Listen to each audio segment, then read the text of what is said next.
Hi guys, in this video I'm going to be going over how to create an effective offer, steps that you can take to make this actionable and to actually go out there and leverage an offer to sign more clients. But before I do that, I wanted to go over some key differentiating points on what an offer is and what an offer is not.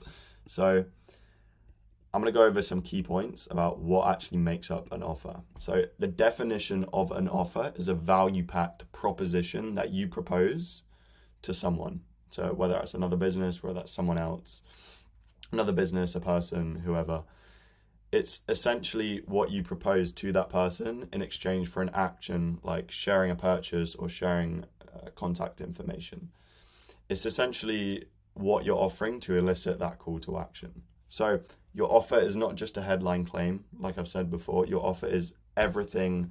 Your offer is basically what you're offering the prospect. Like the clue is in the name of what it is. It's everything, including your sales process. It's not just a headline claim. It's everything that your prospect sees before they make a purchase from you.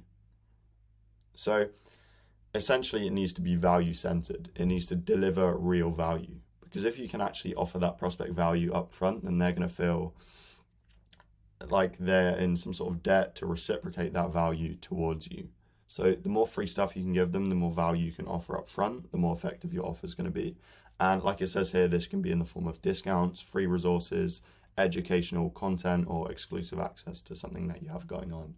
So it needs to be value centered. So basically the more value, and by value, basically it means the more problems that you can solve with your offer, the more valuable it's going to be. So essentially it also needs to be aligned with the audience's needs. So if your offer speaks to the person that you want to target and actually aligns with what their problems are, they feel understood, then they're going to feel like it's tailored towards them. And obviously it's going to resonate with them better because they feel like you understand their problems way better than anyone else and that you've actually taken the time to understand them. Because trust me, a lot of people do not do that. So if you truly understand what they want, if you truly understand that an offer is everything that the prospect sees before they make that decision to buy from you, and if you truly make an effort to offer them as much value up front as you can, then that is basically you on your path to making a solid offer. So I wanted to go over what an offer is not, because this is very important as well. So here we go. Let me just unhighlight this. See if I can actually do it this time. Perfect. Awesome. So what an offer is not, it's not just a sales pitch. A lot of people think it's purely just you pitching the prospect. No, it's everything that happens before that as well, before the pitch. It's about you solving your audience's problems, not you promoting your products or services. This is extremely important. That's probably the most important bullet point in this whole thing, to be honest. An offer is about you solving your audience's problems, not just you promoting your products or services. So an offer should be centered around giving your target market the inclination that you can actually solve their problems. And you do that by truly understanding them. Yes, it takes time because you're going to take more calls as you go on. Your market research is going to get better. Your understanding of your ideal prospect is going to get better. But essentially, the more confidence that you can give the prospect in your ability to solve their problems, the more effective your offer is going to be. And the way that you do that is by offering them value up front that solves some of their micro problems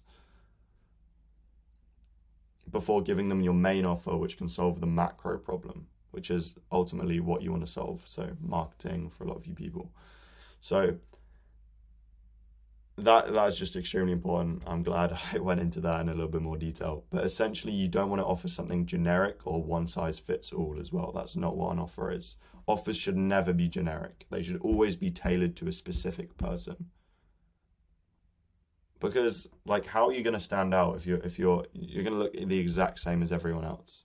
If your niche is the exact same, your claim is the exact same, your offer is basically your service, you're never going to stand out. So irrelevant offers, they hurt audience engagement and conversion rates. So you need to actually make it tailored for a specific prospect. And that's going to snowball into you having a much better knowledge on your target audience's problems. And you're going to be able to make valuable content which is tailored to that. So that's what an offer is and what an offer is not. I wanted to then go into some actionable steps that you can take in order to actually create an effective offer. So essentially, the first one is understanding your audience. So truly understand what your audience actually wants, and some actionable tips to do this is pick a niche, speak to people in that niche, conduct market research. You can call them, you can get mobile numbers from Apollo to reach out to them, you can get emails from Apollo, you can launch email sequences, you can even go to networking events. There's tons and tons of different ways to contact people in your target market to understand what they truly want. And trust me, this boring work at the start, although you may think, oh, I just want to jump in straight to outreach and start getting the results, this is going to save you so much time with doing that outreach later down the line. So if you aim to truly understand your audience from the start, you're going to buy back so much time in the future. So you want to dive into the demographics, behaviors, and preferences of your prospects to create tailored offers. So essentially, once you have that value proposition and you have an idea of the service that you want to offer, this is something that Alex Hormozi talks about in his book, $100 Million Offers. You essentially want to think of every action that the prospect is going to take with your offer and with your service, and you want to list out every potential problem that they may have along the way, and then every single problem that they may have along the way in your service is something else that you can add to your value proposition, and basically another problem that you can solve to make your offer way more valuable. So the next point is clear and compelling communication. So the way you portray your offer and the way you put it towards the market is everything. So you want to make sure it's persuasive. You want to write headlines and copy that actually captivate your audience, because that's all it is about, right? It's just generating that attention and generating those eyeballs on that offer. Once you have a good enough offer and a good enough value proposition, and you have enough eyeballs towards that, you can just do anything. And that should just be the goal, just getting eyeballs on your offer. The next thing is create a sense of urgency. So urgency drives action, towards your offer. So you can try limited time offers or limited quantity bonuses to your offer to basically incentivize people to sign up. So for example, I could say I'm helping, I say 5 dentists with Facebook ads, but it's only for the next 2 weeks that I'm gonna throw my, SEO blueprint on how to scale your dental practice, and that's only going to be included if you sign up within the next 2 weeks. So that then creates a sense of urgency within your offer. Another thing you can add is scarcity.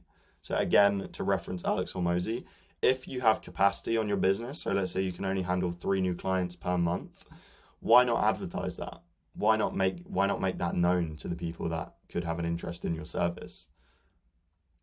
Because pretty much no one has unlimited fulfillment in a service-based business. No one has unlimited opportunity for unlimited fulfillment.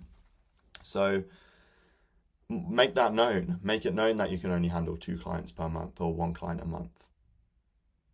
People have a natural sense to basically be drawn towards things that they can't have and things that are scarce. So make that known, and yeah, it's gonna make a difference. Also provide social proof around your offer. You can build trust with that social proof. Share your testimonials, share your reviews, and share your case studies in that offer. And it's going to make it a lot more apparent to people that you actually can help them go from A to B, because you've helped someone similar to them go from A to B as well.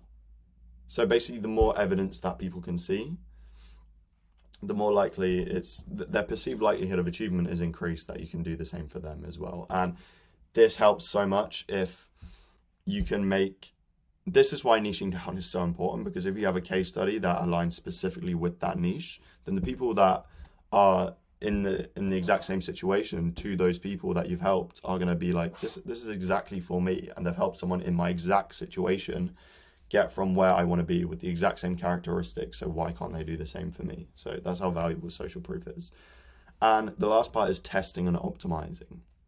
So you want to continuously test and refine your offer, whether that's your offer on your VSL or in a cold email. There's loads of different tracking and analysis that you can do on how effective a certain offer is, how effective a headline claim is, and you can consistently refine that in accordance to the data. So you want to always monitor the offer performance and make data-driven decisions in accordance to that. you can go back and you can check out my video where I go over, I think it's called How I Booked 83 Meetings in 30 Days, that specifically talks about metrics and how to make those data-driven decisions, and basically just operating off the data and not your gut decisions, which is what most people do when it comes to trying to acquire clients consistently, which is quite sad really, because you need to give things time. You need to run with the data, you need to see where it's going, and you can't afford to keep chopping and changing everything and never attaining a consistent amount of data. So client acquisition works in a whole system. You need to give the system time to run before you judge how effective it is. You can't just run with something and after 2 days decide it's not working because you haven't received any positive responses and then axe it completely. Because the best way to make decisions is off what your target market wants. And that comes in the direct feedback of data. So if you're not making decisions in accordance to what the market wants, and you're making decisions in accordance with what you want, you're going to go very wrong, because your service isn't for you, it's for your prospects. So yeah, I just wanted to end on that.